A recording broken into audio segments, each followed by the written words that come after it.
At the Kyoto Fusioneering, we are developing the fusion thermal cycle to develop fusion energy available as a commercial product. Fusion energy is a high-energy particle that should be converted to a more friendly form of the energy like electricity. We are developing the world's first facility using this thermal cycle system named UNITY-1. The UNITY-1 is based on the liquid metal system circulating in this loop to carry the fusion energy as a heat. We can develop and demonstrate the world's first energy system to convert the fusion energy to electricity here in Kyoto. We are making this thermal cycle for a fusion energy conversion system because there are very many different types of the fusion devices currently pursuing the fusion energy production by the fusing deuterium and tritium. But there are no other developers working on the conversion of the fusion energy to the electricity system. So we found this is one of the most important technologies in the world. We expect fusion energy to be demonstrated in the next 5-10 years. But if we will not develop this energy conversion system, this technology will not be ready to provide the actual fusion energy. That is the reason that we are doing that. One of the reasons is that to provide energy technology gap to overcome. That would give us a good business chance to sell our technology to those working on the fusion energy development.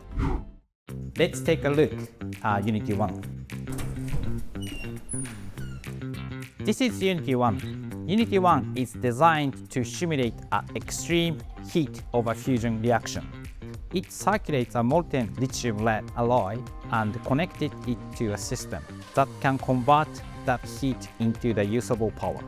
Since early 2024, we've been assembling UNITY-1 at the Kyoto Research Center, working closely with our partner companies to bring each custom designed component and system to life. The liquid metal we use is a lithium-lead alloy. It's ideal for fusion. It helps bleed tritium, handles neutrons, and relatively easy to control. To keep things running at temperatures up to 1000 degrees Celsius, we've designed advanced heat insulating structures that trap heat inside the protecting the outside. We've also fine-tuned the system for liquid metal flow with custom joint design, thermal resistant structures, and smart piping layouts that count for expansion and tritium handling. Every part is carefully engineered, both safety and performance. We completed the first phase of the liquid metal circulation loop in summer 2024. We successfully heated a lithium-lead alloy to 500 degrees Celsius and then circulated it, marking a major milestone. From there, we moved straight into expanding the liquid metal loop. To replicate the extreme heat condition of a real fusion reaction, we've integrated several cutting-edge components. 1. An induction heater that pushes liquid metal past 500 degrees Celsius. 2. Superconducting coils that generate the intense magnetic fields unique to fusion. And 3. A vacuum sieve tray which extracts hydrogen isotope from the liquid metal to be reused as fuel.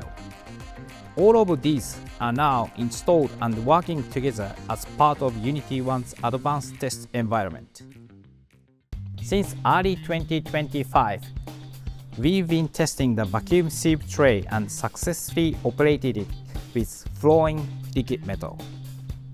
The next step is to test how well it extracts deuterium from the deuterium-enriched liquid metal.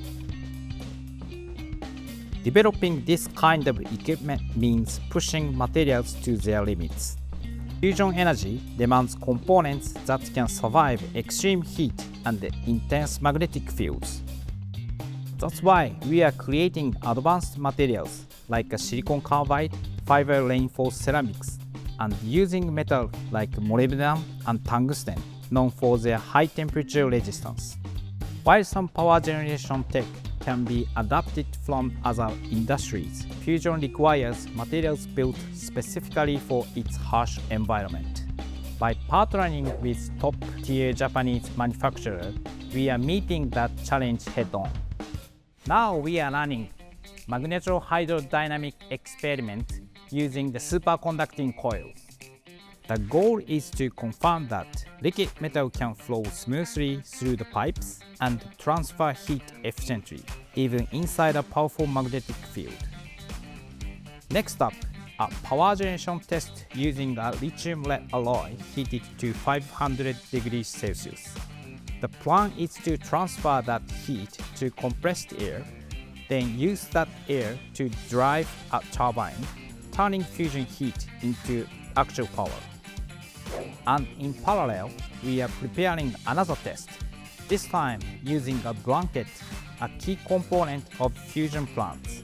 It's all part of our step-by-step approach to making fusion energy work in the real world.